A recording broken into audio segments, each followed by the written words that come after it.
పోయి ఈరోజు ఈ రాష్ట్రంలో ఈరోజు గొడవలు దిగుతూ ఇళ్ల మీద దాడులు చేయిస్తూ కేసులు పెట్టి జైల్లో పెట్టించే కార్యక్రమాలు జరుగుతూ ఉన్నాయి.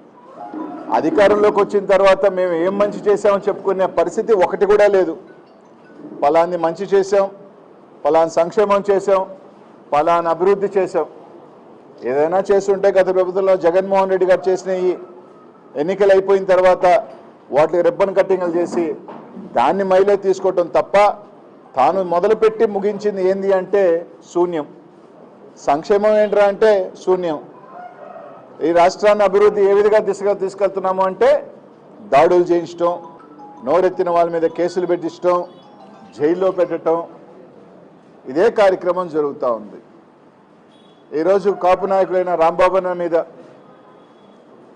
ఏ విధంగా ఇంటి మీద దాడి చేశారు, ఏ విధంగా ఆఫీస్ ధ్వంసం చేశారు. ఇళ్లలో ఆడవాళ్ళు ఉన్నారు, పిల్లలు ఉన్నారు, అయినా లేకుండా దాదాపు వందలాది మంది వెళ్ళి ధ్వంసం చేయటం. నిన్న ఇక్కడ మైలవరంలో మాజీ మంత్రివర్యులు బీసీ నాయకుడు జోగి రమేష్ అన్న ఇంటి మీద ఆ ఇంట్లో లేనప్పుడు వీడియోలు చూసాం. పెట్రోల్ బాంబులు ఇంటి మీద వేయటం, అవి మంటలు రేగటం. ఒకవేళ నిజంగా అది దార్బంధరాలు తగిలి ఇబ్బంది అయ్యింది, ఒకవేళ ఇంట్లో కానీ వెళ్ళి ఉంటే, ఇంట్లో ఆడవాళ్ళు ఉన్నారు. ఈరోజు వాళ్ళు తెలుగుదేశం పార్టీలో ఆడవాళ్ళు అంటే వాళ్ళ పార్టీలో మాత్రమే భార్యలు, చెల్లెళ్ళు, కూతుర్లు ఉంటారు, అక్కలు. వేరే పార్టీకి సంబంధించి అయితే మాత్రం దౌర్జన్యాలు చేసినా, ఇళ్ల మీద ధ్వంసాలు చేసినా, ఇళ్ల మీద పగలగొట్టినా ఇబ్బందిలే. ఆయన పార్టీలో బీసీ నాయకులు ఉంటే బీసీ నాయకులు, ఆయన పార్టీలో కాపులు ఉంటే వాళ్ళే కాపు నాయకులు. పక్క జిల్లాలో పక్క పార్టీలో కాపు నాయకులున్నా, బీసీ నాయకులున్నా వాళ్ళు బీసీలు కాదు, వాళ్ళు కాపులు కాదు. ఇక పవన్ కళ్యాణ్ గారు అయితే ఆయన ఎప్పుడు వస్తే మాటకు వస్తాడు, ప్రెస్ మీట్ పెడతాడు, ఎట్టంటే మాట్లాడతాడు. ఈరోజు ఇట్లా అంతా జరుగుతూ ఉన్నా కనీసం మాట ఎత్తే పరిస్థితి లేదు. ఒక రౌడీ రాజకీయంగా ఈరోజు ఒకటే చెప్తా ఉన్నాం, జగన్మోహన్ రెడ్డి గారు మేము కూడా 5 సంవత్సరాలు పరిపాలన చేసాం. ఇదే రకమైన పరిపాలన మీరు చెప్తున్న రాజారెడ్డి రాజకీయం కానీ, రాయలసీమ ఫ్యాక్షనిజం కానీ జగన్మోహన్ రెడ్డి గారు చూపించుంటే, మీరు చెప్తున్నట్టే జగన్మోహన్ రెడ్డి గారి హింస వ్యక్తి అని కానీ జగన్మోహన్ రెడ్డి గారు అనుంటే నిజంగా మీరు బయట తిరిగే వాళ్ళ, నిజంగా మీరు ధైర్యంగా ఈ రాష్ట్రంలో తిరిగే వాళ్ళని అడుగుతా ఉన్నాం.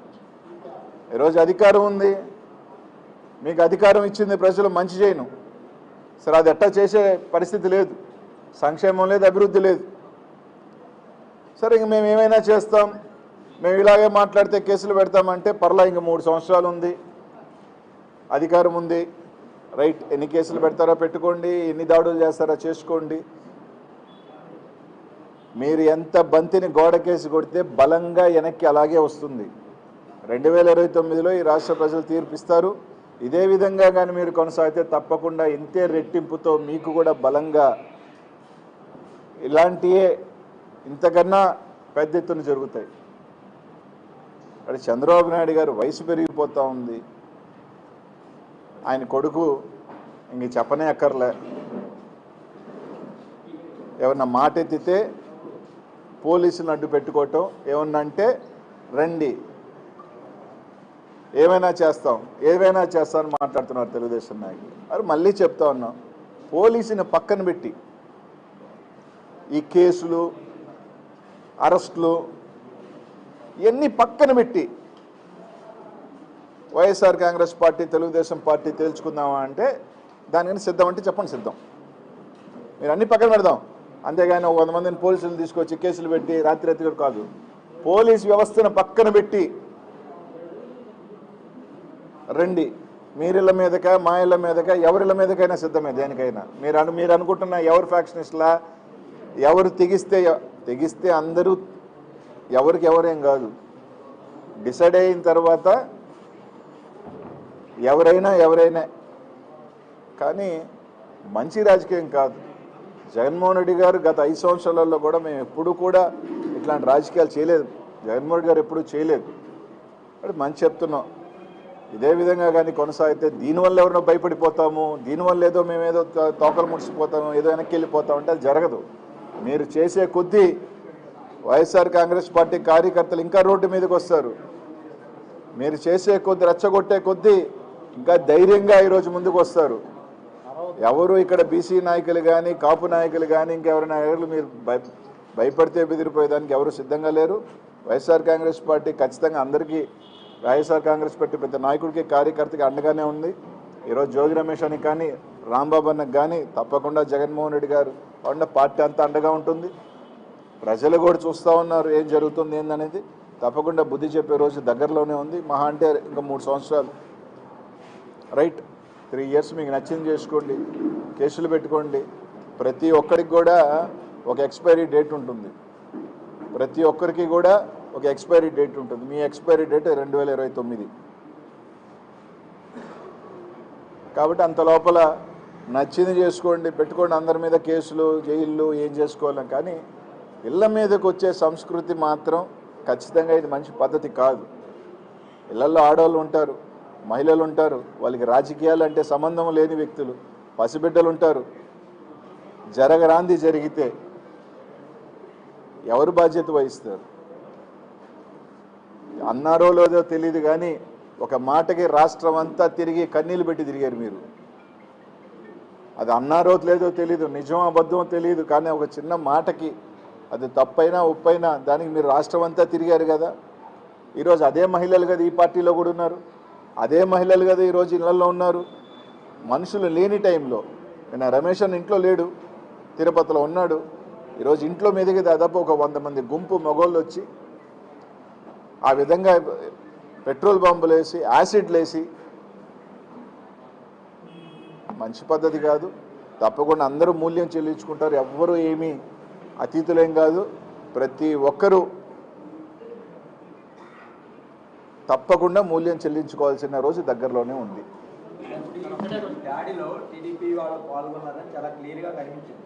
కానీ టీడీపీ ఎంపీ కేసులని చెప్పింది రాంబాబు కావచ్చు, లేదంటే జోగి రమేష్ వారి ఇంటిపై వాళ్ళ కార్యకర్తలతోనే దాడి చేయించుకున్నారు. ఇదంతా జగన్మోహన్ రెడ్డి పార్టీ అలవాటని ఆయన నిన్న కామెంట్ చేశారు. సరే నిజమే కదా, దాడి చేసి వచ్చే నాయకులు వీడియోలు ఉన్నాయి, పెట్రోల్ వేసేవాడు వాళ్ళ వీడియో ఉంది. ఆ 100 మంది 200 300 మంది నీట్గా నడిచి వచ్చే వీడియోలు ఉన్నాయి. వాళ్ళు ఏ పార్టీ కార్యకర్తలు ఏ పార్టీకి ఫ్లెక్స్లు కట్టుకున్న సంగతి రాష్ట్రం అంతా తెలుసు. కాబట్టి వెనక నుంచి పొడిచే వెన్నుపోటు రాజకీయం వైఎస్ఆర్ కాంగ్రెస్ పార్టీకి జగన్మోహన్ రెడ్డి గారికి లేదు. వెన్నుతో పెట్టిన విద్య, వెన్నుపోటుతనం కానీ వెనక నుంచి దెబ్బ కొట్టడం వ్యక్తిత్వం అది తెలుగుదేశం పార్టీకే ఆ పార్టీ లాక్కున్న రోజు నుంచి తెలుసు. జగన్మోహన్ రెడ్డి గారికి అలవాటు లేదు, మాకు రొమ్ము ముందు చూపించుకొని కొట్లాడటమే తెలుసు. జగన్మోహన్ రెడ్డి గారు సీఎంగా ఉన్నప్పుడు అనుచిత వ్యాఖ్యలు చేశారని చంద్రబాబు ఇంటి దగ్గరికి వెళ్ళి ఆందోళన చేశారు. ఆ టైంలో నార్మల్ కేసులు ఆ టైంలో కేసులు పెట్టారు. ఇప్పుడు ఎవరైతే జోగి రమేష్ గారి ఇంటికి వచ్చి దాడి చేసిన వారి మీద ఫేస్బుక్ కేసులు పెట్టేసి ఎటువంటి సెక్షన్ లేకుండా ఇంటికి పంపించారు బెయిల్. అప్పుడు దాడి చేసిన వాళ్ళ మీద అరెస్ట్ చేసి జైలు పంపించారు. ఇప్పుడు నార్మల్ కేసులు పెట్టడం మీరు ఎంత పడుతుంది? ఆ రోజు సంబంధించి కూడా మీరు తీసుకుంటే జోగి రమేష్ అన్న ఏ రోజు కూడా ఒక నిరసనగా చేశారు తప్ప ఎక్కడా కూడా అది కూడా ఎక్కడ ఆపేశారు? చంద్రబాబు నాయుడు గారు ఇంటి దగ్గరికి పోయారా? లేదు. రోడ్లోనే ఆ రోజు మా పార్టీ ఆ రోజే ఆపేయటం జరిగింది, వాళ్ళకి సంబంధించి ఖండించడం జరిగింది. దానికి సంబంధించి ఎక్కడ కూడా ఒక నిరసన తెలియజేశారు తప్ప ఇళ్ల మీదకి వచ్చి దాడి చేసే కార్యక్రమం జరగల. ఇక్కడెందుకు మా నెల్లూరులో ప్రసన్న కుమార్ రెడ్డి ఇల్లు ఉంది, ఇల్లు ధ్వంసం చేశారు. కోర్టుకి వెళ్ళి కేసులు పెట్టించుకోవాల్సిన పరిస్థితి వచ్చింది. తర్వాత నిన్న రాంబాబు అన్నది, ఈరోజు ఇక్కడిది. ఏదో తూతూ మంత్రంగా 4 పిల్లకాయలు తీసుకోవడం, వాళ్ళ మీద ఒక కేసు పెట్టామని చెప్పడం, వాళ్ళు అక్కడే బెయిలించి పంపించడం. మళ్ళీ ఏదైనా అంటే అసలు గంజాయిని ఈ రాష్ట్రంలో తెలుగుదేశం వచ్చిన తర్వాత విచ్చలవిడిగా ఎందుకు పెరుగుతుంది అంటే ఇట్లాంటి వాళ్ళని గంజాయిని అమ్మించడం, తాగించడం, వాళ్ళని మోకు చేయటం. ఈరోజు మీరు తీసుకుంటే ఇప్పుడు జిల్లాల్లో గంజాయి మర్డర్లు కానీ, గంజాయి దొంగతనాలు కానీ, గంజాయి ఈ రాష్ట్రంలో ఎక్కడ ఎక్కువ ఎందుకు జరుగుతుంది? వీటిలన్నిటికీ కారణాలు ఏంటి? వీళ్ళందరినీ గంజాయి అమ్మేయటం, దానికి బానిసలు చేయటం, ఒక పోగేయటం, ఒక బ్యాచ్ని జరిగినప్పుడల్లా వాళ్ళని మీద ఇళ్ళకమైన పంపించడం.